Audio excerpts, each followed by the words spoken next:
नमस्कार शेतकरी मित्रांनो, आपल्या द्राक्ष टोमॅटो शेती माहिती या यूट्यूब चॅनलमध्ये आपले स्वागत आहे। तर आज आपला टोमॅटो प्लॉट तुम्ही बघू शकता। तर हा प्लॉट आपला साधारणतः 18 दिवसाच्या आसपास आपला आज प्लॉट झालेला आहे। तर याच्यामध्ये आज आपण लवकर येणारा करपा, तसेच उशिरा येणारा करपा, तसेच तांबेरा, टिक्का, अँथ्रॅकनोज अशा रोगांविषयी आज आपण सविस्तर माहिती जाणून घेणार आहोत। तर त्याच्यामध्ये आपण 2 उत्पादनांचा फंगीसाइडचा वापर करणार आहोत। आपण आज त्या संदर्भात सगळीच पूर्णपणे डिटेलमध्ये माहिती जाणून घेणार आहोत। तर सर्व शेतकरी बांधवांना विनंती आहे की व्हिडिओ स्किप न करता पूर्ण बघा व आपला व्हिडिओ आवडल्यास आपल्या चॅनलला सबस्क्राईब करा, व्हिडिओ लाईक करा, शेअर करा। तर चला व्हिडिओला सुरुवात करूया। तर मित्रांनो, आपण मुख्यतः पहिल्यांदा जाणून घेऊया फवारणीमध्ये आपण आज कवच व कासुबी या बुरशीनाशकांचा वापर करणार आहोत। तर कवचमध्ये जर आपण बघायला गेलं तर आपल्याला क्लोरोथॅनिल आपल्याला 75% आपल्याला WB फॉर्म्युलेशनमध्ये आपल्याला बघवायस मिळते। त्यानंतर आपल्याला मित्रांनो याचा वापर आपण सर्वच प्रकारच्या पिकांमध्ये करू शकतो। तर याचा परिणाम आपल्याला असा आहे की आपल्याला जर सफरचंद पिकामध्ये जर बघायला गेलं तर आपल्याला स्कॅब या रोगावर आपल्याला याचा चांगला रिझल्ट बघवायस मिळतो। तसेच बटाट्यामध्ये लवकर येणारा करपा, उशिरा येणारा करपा, भुईमुगामध्ये तांबेरा आणि टिक्का, तसेच द्राक्षामध्ये अँथ्रॅकनोज, डाउनी मेलड्यू, मिरचीमध्ये फळकूज, फुलकोबीमध्ये पानावरील डाग, तसं आपल्याला टोमॅटो पिकामध्ये पण आपल्याला याच प्रकारच्या रोगांवर आपल्याला नियंत्रण हे देत असते।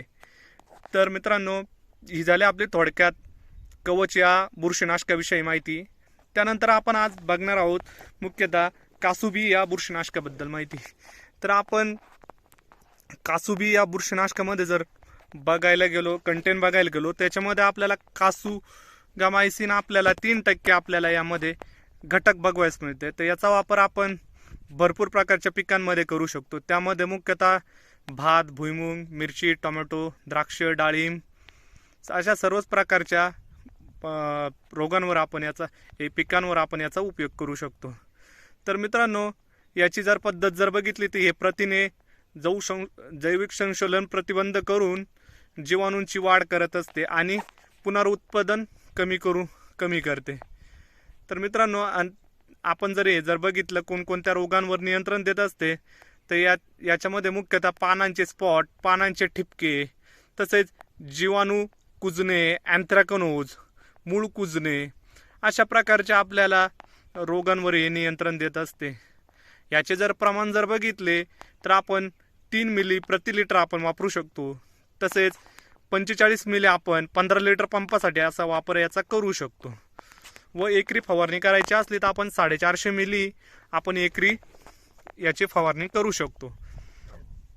त्यानंतर मित्रांनो, या कासुबी या फंगीसाइडचे आपण जर फायदे जर बघितले तर हे एक प्रतिबंधक आणि उपचारात्मक कृतीसह हे ब्रॉड स्पेक्ट्रम बुरशीनाशक आहे। तर हे रसायनावर जोरदार अंतर्प्रवाही आणि त्यात लिप्तरण क्रिया यामध्ये आपल्याला बघवायस मिळते। हे अत्यंत अल्कधर्मी उत्पादनाशिवाय बहुतेक बुरशीनाशक आणि कीटकनाशकांशी सुसंगत आहे। त्यानंतर हे एक अतिशय प्रभावी ब्रॉड स्पेक्ट्रम बुरशीनाशक आहे। हे जीवाणुनाशक म्हणूनही काम करते। त्यानंतर पानांचा स्पॉट, पानांचे ठिपके, जीवाणू कुजणे, अँथ्रॅकनोज आणि मूळ कुजणे यासारख्या अनेक प्रकारच्या रोगांवर हे खूप प्रभावशाली आपल्याला नियंत्रण मिळवून देत असते। फक्त 400 मिली प्रति एकर याची आवश्यकता आहे। हे आपल्याला तसेच भरपूर पिकांमध्ये आपल्याला उपलब्ध आहे, तुम्हाला तर माहितीच आहे। तर मित्रांनो, हा व्हिडिओ कसा वाटला? व्हिडिओ आवडला असेल तर नक्की आपल्या व्हिडिओला लाईक करून आपल्या चॅनलला सबस्क्राईब करा व पुढील बेल आयकॉन दाबायला विसरू नका। धन्यवाद।